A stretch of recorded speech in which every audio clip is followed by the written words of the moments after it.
Kalau ibadah ya jangan pamer. Ria bisa bikin amal ente sia-sia. Sobat muda, ente pernah lihat orang yang pamer ibadah? Atau jangan-jangan ente sendiri nih yang pernah update status, Alhamdulillah habis sedekah 1 juta, semoga berkah. Hati-hati sob, itu bisa jadi ria. Ria itu melakukan ibadah bukan karena Allah, tapi biar dilihat orang lain. Akibatnya, amal ibadah ente bisa nggak diterima oleh Allah. Di video ini kita bakal bahas apa itu ria, kenapa berbahaya, tanda-tandanya apa, dan gimana cara menghindarinya. Tapi sebelum lanjut, jangan lupa like, share, subscribe, dan aktifkan notifikasinya biar nggak ketinggalan video islami lainnya. Tanpa banyak cap-cip-cup, kita langsung saja masuk ke videonya.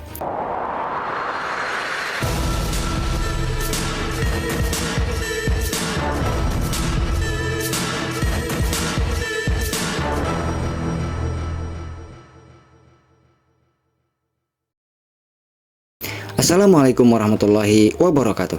Sobat muda, ente pernah nggak lihat orang update status, Alhamdulillah baru selesai sholat tahajud, nikmat banget. Atau yang lebih parah, Alhamdulillah baru saja sedekah 1 juta, semoga berkah. Nah, kalau ibadah ente sengaja dipamerin biar orang tahu atau muji, itu namanya ria. Rasulullah SAW bersabda, sungguhnya amal perbuatan itu tergantung niatnya. Hadis riwayat Bukhari dan Muslim. Sobat muda, ria itu melakukan ibadah bukan karena Allah, tapi biar dilihat dan dipuji orang lain.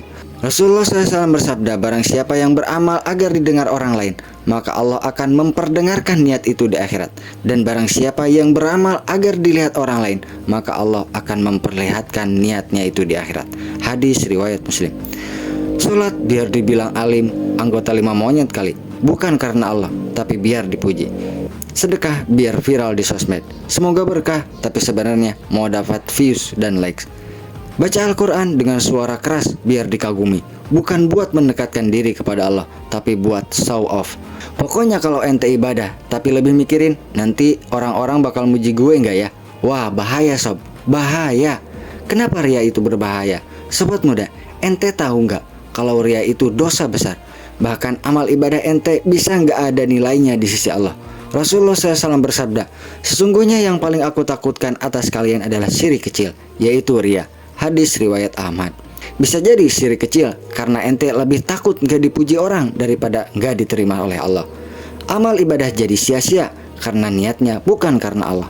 Hati jadi keras dan sulit ikhlas karena kebiasaan cari perhatian manusia, bukan ridho Allah. Jadi mau ente sholat 10.000 rakaat, sedekah 10 juta, puasa setiap hari, kalau niatnya ria tetap nggak diterima oleh Allah ya sob. Tanda-tanda ria yang harus kita waspadai. Sobat muda, coba periksa diri ente sendiri. Kalau ada tanda-tanda ini, hati-hati, bisa jadi ente kena gejala ria. Yang pertama, semangat beribadah kalau dilihat orang, tapi malas kalau sendirian.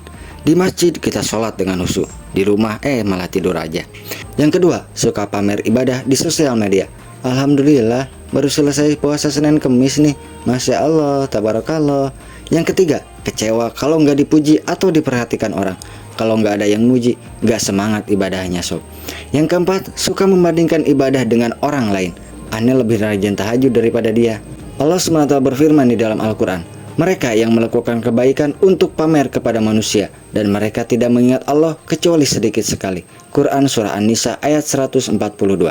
Jadi kalau ente merasa lebih semangat beribadah pas ada yang lihat, hati-hati sob. Bisa jadi niat ente udah mulai geser, atau jangan-jangan otak ente yang geser. Gimana cara menghindari ria? Sobat muda, kalau ente nggak mau amal ibadah ente sia-sia, coba lakukan ini. Yang pertama, niatkan ibadah hanya untuk Allah, bukan buat dilihat orang lain ataupun dipuji oleh orang lain. Yang kedua, latih diri buat ibadah secara diam-diam.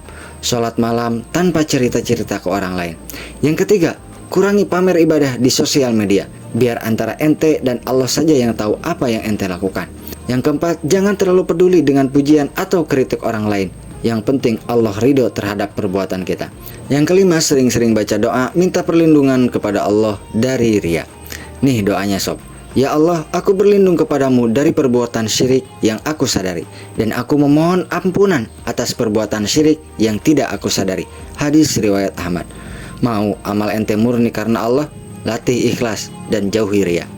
Kesalahan yang sering dilakukan sob. Sobat muda, ada beberapa kesalahan yang sering bikin orang gak sadar kalau dia itu sudah ria. Yang pertama, Aneh cuma sharing biar orang termotivasi, padahal dalam hati berharap ingin dipuji. Yang kedua, kalau nggak diposting, orang nggak bakal tahu ibadah aneh. Loh, piye karepe? Yang penting Allah itu tahu apa yang kita lakukan. Yang ketiga, tapi kalau nggak ada yang lihat, aneh jadi malas ibadah. Nah, ini masalah besar sob. Ini ria nih sudah. Yang keempat, aneh nggak ria kok, cuma pengen orang respect sama aneh.